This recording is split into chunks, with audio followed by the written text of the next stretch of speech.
আমার একটা সন্তান গেছে, আমার স্ত্রী গেছে, আমার এক বিয়ে গেছে, আমার শেষ থেকে আমার 3 জন লোক গেছে। 7টার দিকে ফোন দিয়ে কয় আমার বোন বলে রেল স্টেশনে কাটা পড়ছে। আমি যাইয়া দেখি আমার বোনের কিচ্ছু নাই, খালি দেহটা পড়ে রয়েছে টুকরা টুকরা। ভাসতে হয়। আর আমার এই ভাসতে হচ্ছে সে গতকাল ঢাকায় যাওয়ার কর্মস্থলে ফেরার পথে ট্রেন অ্যাক্সিডেন্টে মারা গেছে এবং তাকে হচ্ছে যেহেতু আমরা শোনার পরে তাকে আমরা নিয়ে এসেছি এবং আমাদের লাশ আজ সকাল 8টার দিক এখানে পৌঁছেছে নিজ বাসভবনে এবং তাকে হচ্ছে পারিবারিক কবরস্থানে দাফন করা হবে। মাগরিবের নামাজের সময় শুনি বেলে হলো অ্যাক্সিডেন্ট হয়েছে, এত বড় শুনি নেই তো, এত বড় দুর্ঘটনা ঘটছে।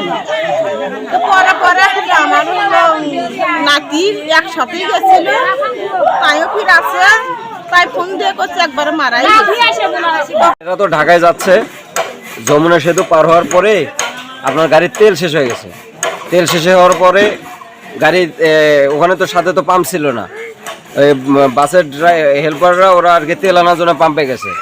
এই সময়টা সবাই যাত্রীরা নামছে, গরম তো নামে এরা আবার হচ্ছে ট্রেন লাইনের ওখানে যা বসে আছে।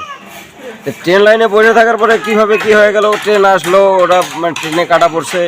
বুঝে পাইছি আমরা নিজস্ব পারিবারিক কবরস্থানে আমরা লাশ দাফন করবো আর কি, এবং দুটাই মা এবং ছেলের কবর একখানি। আমি অসুস্থ হারিয়ে ফেলেছি, এলাকার আকাশ বাতাস ভারী হয়ে গেছে। এটা অত্যন্ত দুঃখজনক এবং বেদনাদায়ক ব্যাপার। এটা প্রত্যেক পরিবারের জন্য মেনে নেওয়া অত্যন্ত কঠিন। তো মৃত্যু তো সবারই হবে। তো আমি আল্লাহর কাছে এই প্রার্থনা করবো যে আল্লাহ, আপনি যেন কোনোভাবেই এইরকম মৃত্যু আর কারো পরিবার না আসে।